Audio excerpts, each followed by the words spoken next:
I am lucky. People are surprised to hear me say this, especially when they hear about some of the things that happened to me. Today, I will tell you about my difficult life in China and North Korea, my failed attempt to escape to freedom, and how I finally got lucky in life.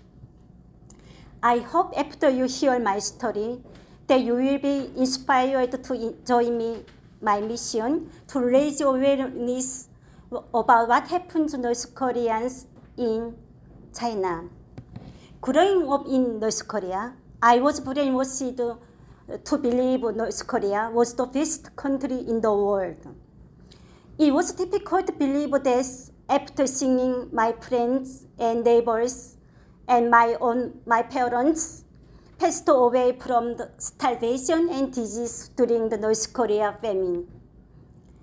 I gave on North Korea when I was 19 years old, and my sister and I made our first attempt to defect. I never imagined that my life could be even worse in China. North Korea didn't perfect for me when I was there. In China, I was treated like an item to be sold, not like a human rights with basic rights. The first night in China, I was caught and trafficked. My sister and I were separated from each other. I cried out as, "Please help me," but no one saved me. I tried to take my own life in the face of that terrible reality. At times, I felt so unlucky then, but I was not the only one. In one of the villages in China, where I was trafficked, there were several North Korean women like me. One of the women escaped to the house she was trafficked, and she was caught by villagers and beaten while tied to a tree. And another woman, North Korean, was trafficked, got arrested by Chinese sanitation administration when she was 7 or 8 months pregnant and avoided her child. Witnessing these skins, I just thought, I am glad that I wasn't the first returned to North Korea. However, not long after, my life got worse when I was caught by Chinese police and I was forcibly repatriated to North Korea. In prison China and in North Korea Security Department and concentration camp and labor camp. This time's prison about 1 year, I had to sleep on a cold concrete floors with no heatings, no blankets, and no pillows. And I had stayed with about 25 North Korean defectors in a very small room. And then every day I had hard labor, and I just eat few grains of corn. And after when I was released, my North Korean neighbors were spying on me every day. There was nothing for me in North Korea. I had no homes, no families, no job, no money, no friend, anything. I knew that I will be trafficked again if I went back to China. But I don't have no choices. So I returned to North Korea. It will be terrible life, but at least I could try to find my sister. I was unlucky again. As soon as I escaped from North Korea, I was caught by Chinese police again. I never went through any legal proceedings in the process of being repatriated, or I was being moved from prison. Just I was a North Korean who had left the country, so I was guilty. Finally, I got lucky. I was arrested third times, but this time the Chinese police let me go.